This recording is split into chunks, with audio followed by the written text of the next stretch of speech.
Hello, my friends. Today, I just kind of want to do a little bit of talking and explain the difference between the love that you see in this world and love that comes from God.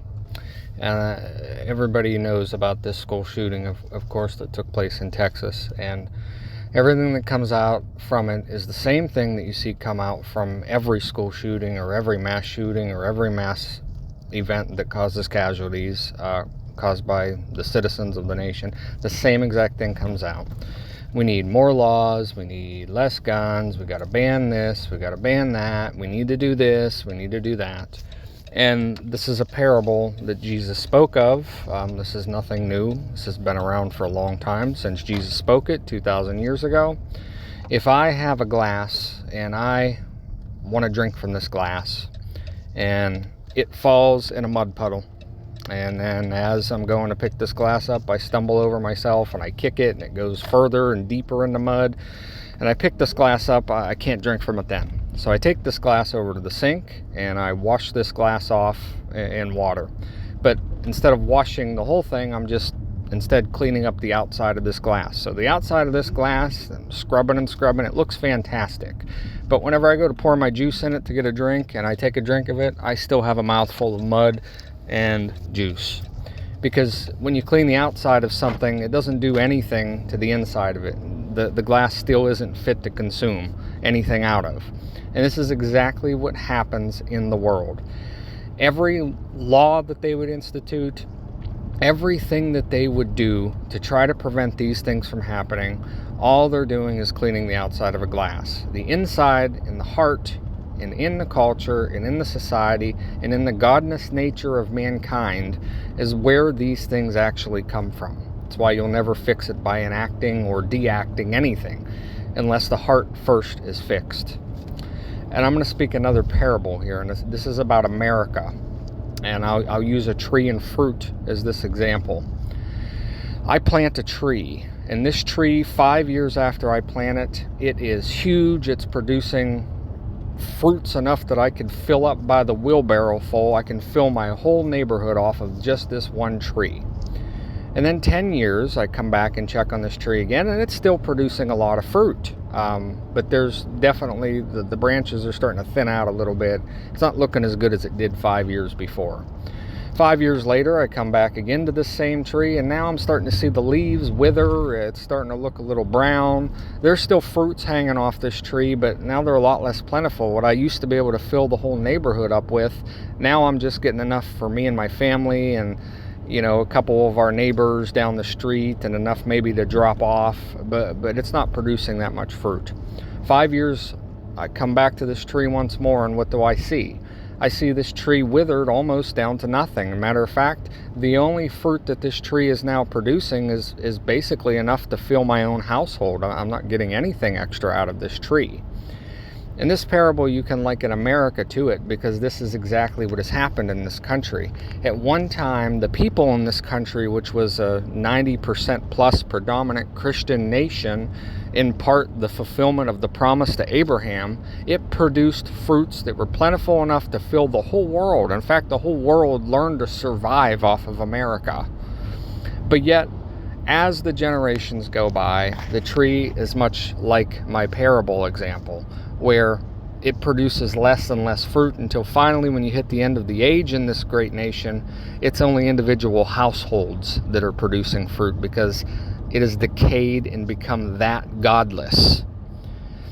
One last parable to kind of describe this situation. If I have a puzzle, and this puzzle is made out of 50 pieces, and I need to be able to take this puzzle with me on the move. If I see all these 50 pieces of this puzzle laying out on the floor, all strewn out, you know, I can pick up one piece at a time. I can look at what the image is that's on this one piece, and I can determine that it's something, but because it's not put together, I don't know what it is. So I sit down and I take the time to put this puzzle together, and I'm laying on the floor with it, and I got all 50 of these pieces put together. Suddenly I see what it is. It's a great puzzle. It's a full picture. But then as soon as I would go to pick this puzzle up and move it, the pieces just fall back all over the floor and they're all strewn out again, and once more it's unrecognizable. So what do I need to be able to take this puzzle with me anywhere that I go?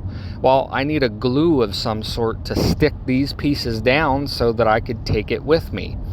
And this glue on this puzzle, which if I'm using 50 pieces of a puzzle, you can probably guess I'm speaking about the United States. This states that we have that used to be united, it was united under one nation under God. The glue was Christ. Christianity held this country together like a glue, where you could go to any one of the states and you were going to get the same thing because 90+% of the country was Christian. That was a glue. It held all of the moral fabrics of society.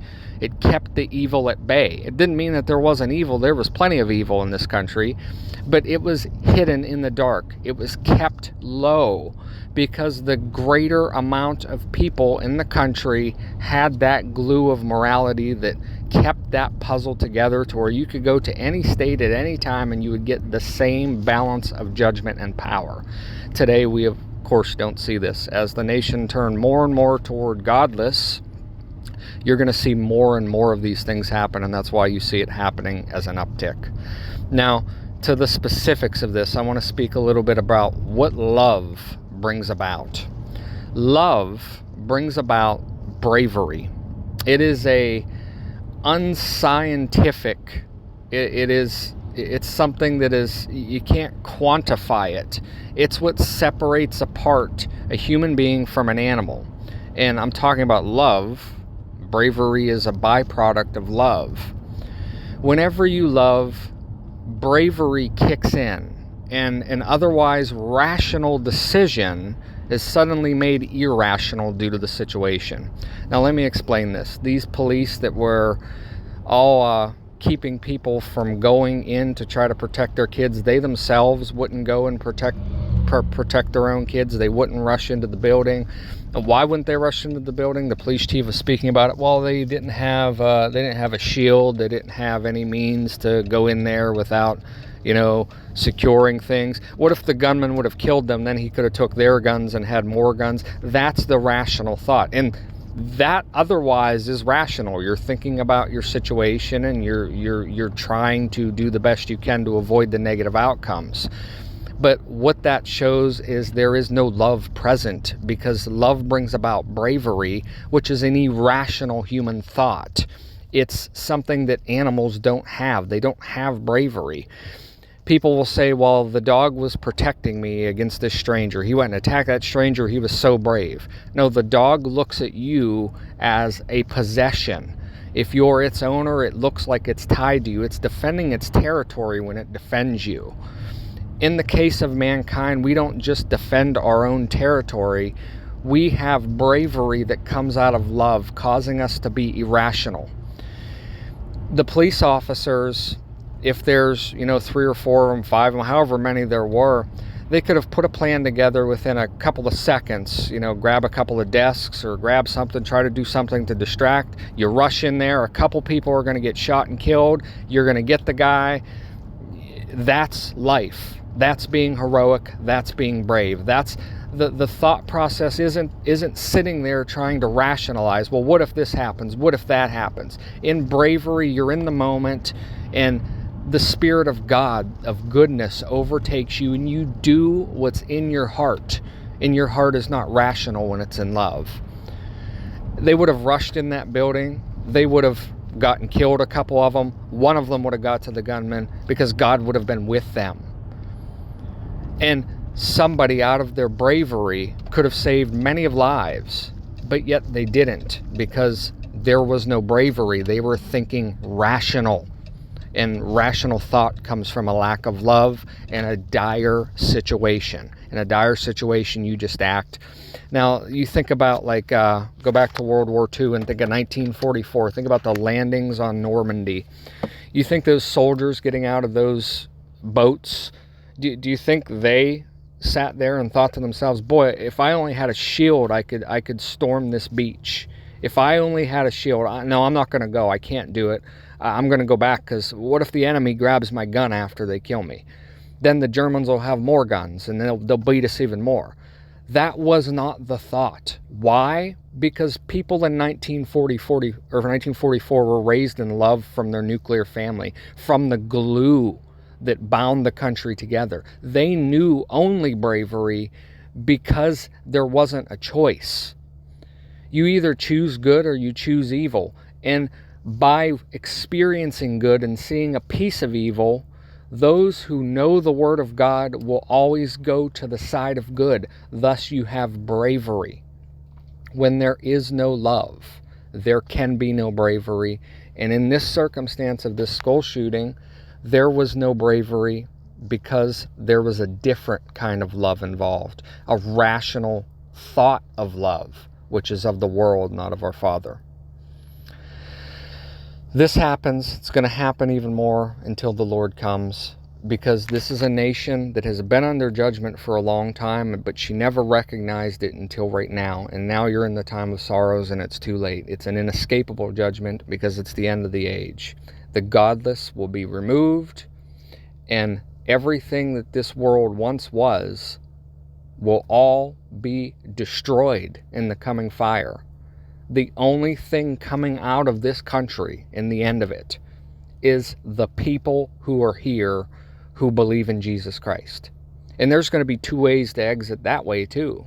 The better way is to go in the rapture, to believe in your heart now that he's coming, to be a child of God, to be his friend, to understand and know the events that are happening on the earth, to follow him, not follow somebody that's trying to lead you astray or trying to make you believe in false idols or false hopes. Christ is the only way. There is no other way but him. If you believe that now, everything that is coming after the dead resurrect and those who are living go up to meet the Lord in the air, everything that happens after that, you've escaped that. Your family will escape that. But there will be many more who will go through those tribulations because they haven't experienced the love of God. They haven't experienced that irrational thought that you will do anything to serve those who you love, because that love comes from God. If that love is in your heart, you have nothing to worry about.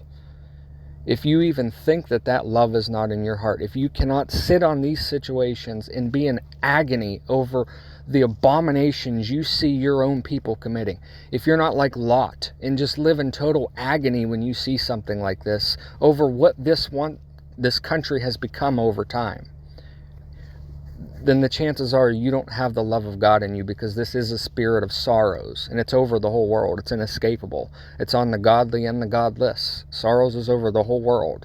If you don't experience sorrow, and not sorrow on the level of the outside of a glass, like, oh, there was a bunch of kids that died, that's horrible. The sorrow doesn't come from death. Death has been with mankind since Adam and Eve sinned. There's always been death. In death there is mourning, there is sorrow, but it's not an overwhelming, agonizing sorrow like it is right now in this world. And why is it agonizing to live in this age? Because you see people over the news, people you talk to in person, your friends, your coworkers, even your own family. You see them constantly trying to find a solution to a problem that doesn't exist. The problem in this country is spiritual. It's the removal of the glue that kept us bound together. That's the problem. If you don't fix that, you're not going to fix anything else. But constantly doubling down one time after the next with solutions that will do nothing to fix the problem. You want to fix the problem in this country?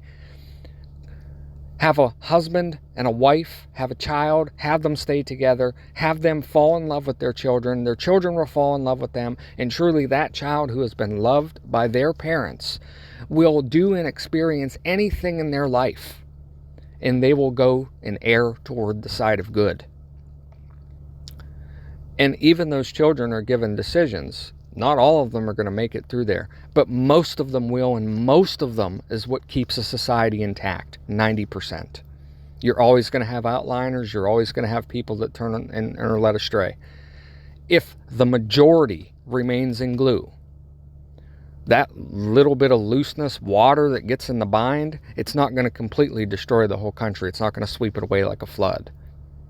Well, my friends, we've swept this country away like a flood because we don't want to admit and tackle our number one problem, is that it's in our heart. It's not in the laws. It's not in the government. It's in the heart. Where there is no heart, there is no bravery, there is no love, there is decision making that literally drives me insane because of the things that I see happening in the decision making as to why they happen. The easiest thing to fix: get down on your knees and call out to God. God, I can't do this. I need help. I have no way out of this. That's the easiest way in the world to fix it. And that's the one thing that the spirit of pride will not let you do. You must be lowly to enter the kingdom of heaven. To be born again, you must be the lowliest of low. You must advocate for a cockroach before yourself. And then you will see the kingdom of God. And then you will be born again. It is the easiest, hardest thing to do in the world, is to be born again. Jesus Christ is coming, and it's not long. And why is it not long? Because I agonize over what I see happening and why I see it happening. Everyone else who is of God is agonizing at these things, agonizing at the decisions that have led to these things. Not the acts themselves, but the heart, the decisions, the thinking. And we are quickening this. Always remember that we have been told to quicken the end. Not because God so didn't love the world, but because he did. Do you want your children and your grandchildren to experience this agony, knowing that you grew up in better times than them? Knowing that it's impossible from this point forward anyway, because scripturally God is bound to a specific word. He's got to come in a specific period of time. Do you want to quicken that? Or do you want the world to continue on in agony of itself? This goes back to Genesis 6, when God looked at the world and said, I am sorry that I have created them. You're in the same exact situation now. Why? Because we're living in the days of Noah. God is saying the same exact thing. But this time there's an advocate, and that advocate is in Jesus Christ, who is coming back to rescue those who have their heart set towards him. That is what we must do, my friends. Quicken, pray, agonize over these things you see happening, but do not agonize out in public where people can see you. You will brush your hair. You will make sure that your forehead has been washed clean when you go out there into the world. Let not the world see you suffer for it, but you suffer yourself on the inside where God sees it, where nobody else can give you credit for suffering. You suffer for it. And Jesus Christ will come sooner than we can imagine. God bless.